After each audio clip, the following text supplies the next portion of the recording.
Hello everybody and welcome to Bargain Binge, the show where we take cheap games, generally $20 or less, and decide whether or not they're worth what we paid for them.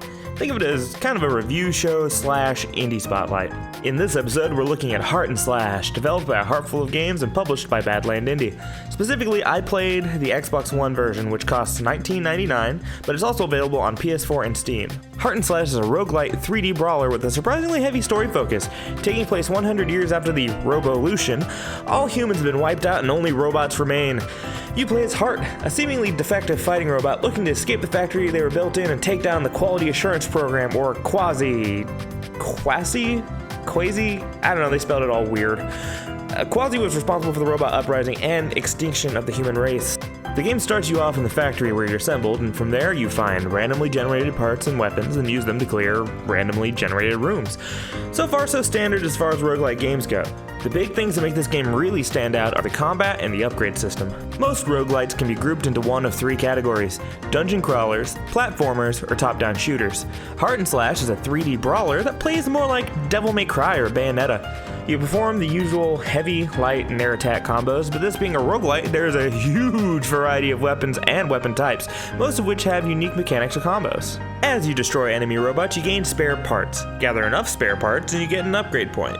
These upgrade points can be spent on any piece of equipment you have, including your base character, to get bonuses. These can be anything from more attack speed, more damage, to adding elemental and projectile effects to your weaponry.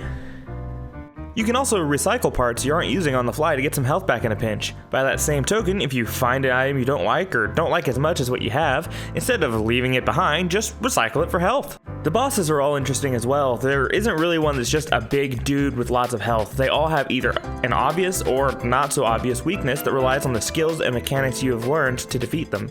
If one thing doesn't work, try something else until you win. This isn't to say that the game is easy. It's actually quite challenging, but in a rewarding your skill kind of way, not in an unfair, cheap deaths kind of way. The game isn't without its flaws though. Some of the enemy types just become tedious to fight if you aren't adequately equipped to handle them. Specifically these huge guys in armor that you have to knock off piece by piece before you can start damaging them.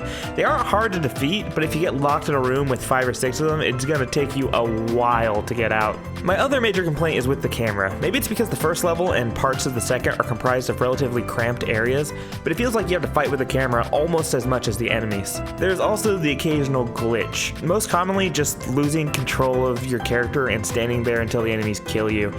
It's a very sad way to end some very good runs. On the whole, Heart and Slash is a fun, fast-paced brawler with a massive replayability and a great soundtrack, and I think it's totally worth the $20 I paid for it. If you want to see how the game actually plays, with every episode of Bargain Binge, we will be posting a first impression style companion video where we play through the first 30 minutes to an hour of a game, so you guys can see it for yourselves. Link to that is in the description. Thank you so much for watching, and I'll see you next time. Thank you so much for watching. If you want to watch me play through the first parts of Heart and Slash, just click the video on the left. On the right, I played this week's Tavern Brawl in Hearthstone, so click that if you want to check it out. If there are any games you want to see me cover on the show, just let me know by either leaving a comment or hitting me up on Twitter. I'm at Armcannon Films. The only qualification is that the game has to be $20 or less. If you like the video, leave us a like. It helps to get the word out. And if you want to see more in the future, subscribe to the channel. We really appreciate your support. Take care.